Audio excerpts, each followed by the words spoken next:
नमस्कार सर्वांना, श्री स्वामी समर्थ. मी नीलम पुन्हा एकदा तुम्हा सर्वांचे daily programmes of home maker या यूट्यूब चॅनलमध्ये स्वागत करते. भारतीय सैन्य दलातील सैनिक सेवानिवृत्त झाल्यानंतर त्यांचा स्वागत समारंभाचा कार्यक्रम कसा झाला तेच मी तुमच्यासोबत आज शेअर करते. विंग गावचे सुपुत्र सुभेदार राजेंद्र सोपान पाटील हे सेवानिवृत्त झाले. सेवेतून सेवानिवृत्त झाल्यानंतर ते सर्वप्रथम कराडमध्ये आले. कराडमध्ये आल्यानंतर महाराष्ट्राचे आराध्य दैवत छत्रपती शिवाजी महाराज यांच्या पुतळ्याचे त्यांनी पूजन केले. छत्रपती शिवाजी महाराजांना मानवंदना देऊन ते गावाकडे मार्गस्थ झाले. ते गावात आल्यानंतर ग्रामस्थांनी त्यांचं औक्षण केलं. त्यांच्या स्वागतासाठी रस्त्यावरती रांगोळी काढली होती, तसेच फटाके लावून त्यांचं स्वागत केलं. त्यानंतर ते देवदर्शनासाठी गेले, तर तेव्हा त्यांची मिरवणूक काढण्यात आली. लहान आवाजात कोणाला त्रास होणार नाही अशा आवाजात स्पीकर लावलेला होता. स्पीकरवरती देशभक्तीपर गीत लावलेले होते. प्रत्येक चौकामध्ये स्त्रिया त्यांचं औक्षण करत होते. कोणी त्यांना शाल श्रीफळ देत होतं, कोणी बुके देत होतं. प्रत्येकजण स्वतःच्या आपापल्या लोकांना अभिमान वाटत होता. 28 वर्ष देशसेवा करून ते मायभूमीत सुखरूप परत आले होते. गावाकडे प्रथा आहे नवरदेवाची मिरवणूक काढण्याची, पण आज मला हे एक नवीनच पाहायला भेटलं की भारतीय सैन्य दलातील सैनिक सुभेदार हे देशसेवानिवृत्त होऊन घरी आले आहेत आणि त्यांची ही मिरवणूक काढलेली आहे. जंगी अशी त्यांची मिरवणूक काढली. स्त्रिया त्यांना औक्षण करत आहेत. किती त्यांच्याबद्दल प्रेम आहे किंवा ते किती त्यांच्याबद्दल आदर आहे सगळ्यांना. तसे तर सर्वजण आपापल्या क्षेत्रात काम करत असतात, सेवानिवृत्त होत असतात, पण त्यावेळेस कोणी एवढं प्रेम किंवा कोणी एवढं रिस्पेक्ट देत नाही. पण आज जर बघत असाल, देशसेवा केल्यानंतर आणि देशसेवेतून सेवानिवृत्ती घेतल्यानंतर कितीतरी लोक आपल्याला रिस्पेक्ट देत आहेत किंवा कितीतरी लोक आपलं कौतुक करत आहेत. खरंच पाहण्यासारखा हा क्षण आहे आणि किती लोक त्यांचं कौतुक करत आहेत. खरंच खूप सुंदर आहे हा क्षण पाहण्यासाठी. भलेही याच्यातील काही स्त्रिया त्यांना ओळखत असतील नसतील किंवा ते त्यांना ओळखत असतील किंवा नसतील, पण ते देशसेवा करून आले आहेत. देशसेवेसाठी ते काम करत होते आणि त्याची कृतज्ञता म्हणून आज हे औक्षण करत आहेत. किती पाहण्यासारखं आहे हे सर्व पाहून खरंच खूप छान वाटलं आणि खरंच खूप अभिमान वाटत होता. या मिरवणुकीमध्ये मला सहभागी होता आलं याचं खरंच खूप भाग्य मला वाटत होतं. अशा मिरवणुकी ह्या भाग्याशिवाय निघत नाहीत आणि अशा मिरवणुकीमध्ये आपलं भाग्य असेल तरच त्या मिरवणुकीमध्ये आपल्याला सहभागी होता येतं आणि मला त्या मिरवणुकीमध्ये सहभागी होता आलं.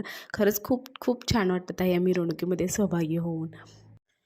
भारतीय सैन्य दल ऑन ड्युटी 24 तास काम करते, म्हणून तर आज आपण इथे सुखाची झोप घेत आहोत. अशा पद्धतीने जवळजवळ 1 तास ते 2 तास त्यांची मिरवणूक चालू होते आणि त्यांनी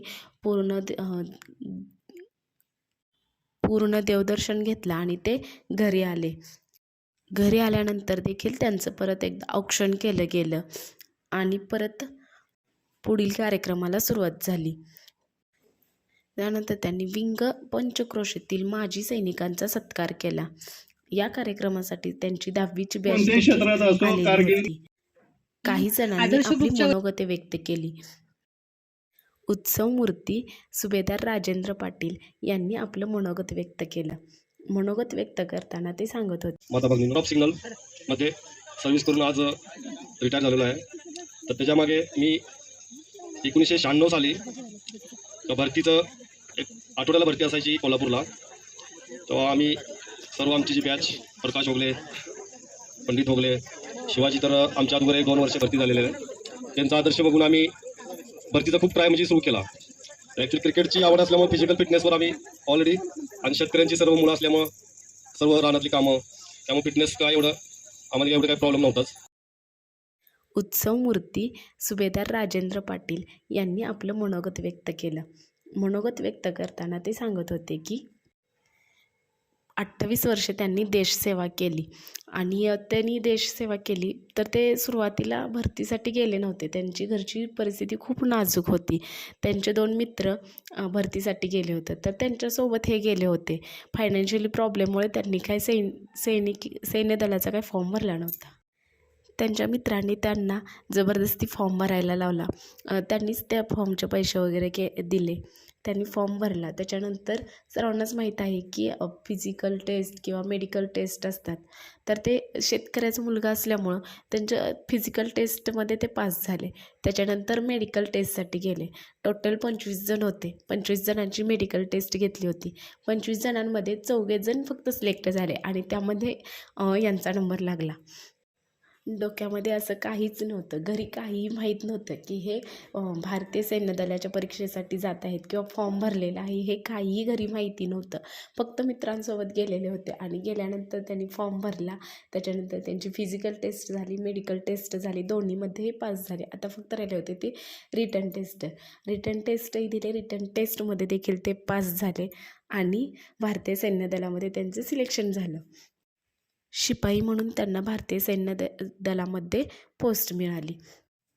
त्याच्यानंतर त्यांची हळूहळू पोस्ट वाढत गेली आणि सुभेदार ही पोस्ट त्यांना मिळाली. त्याच्या पाठीमागे त्यांच्या फॅमिलीचा देखील मोठा वाटा आहे.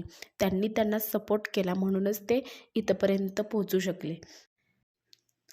ते सैन्य दलाचं आयुष्य कसं असतं ते त्यांचा अनुभव थोडक्यात सांगत होते. आपल्याला थोडं जरी टेम्परेचर इकडचं तिकडं झालं तरी आपल्याला लगेच त्रास होतं, लगेच थंडी ताप चालू होतं. पण हे बिचारे सैनिक -डिग्री टेम्परेचरमध्ये 6-6 महिने राहतात. जेवणाचे पण हाल होतात, पण ते बिचारे ॲडजस्ट करून घेतात सर्व. त्यानंतर त्यांनी अजून एक असाच प्रसंग सांगितला. आपल्याकडे लाईट गेली तरी आपल्याला लगेच किती चिडचिड होते की दिसत नाही, आपण मोबाईलचा टॉर्च लावतो किंवा काही करतो. तर ते घनदाट जंगलामध्ये होते. रात्रीची वेळ होती.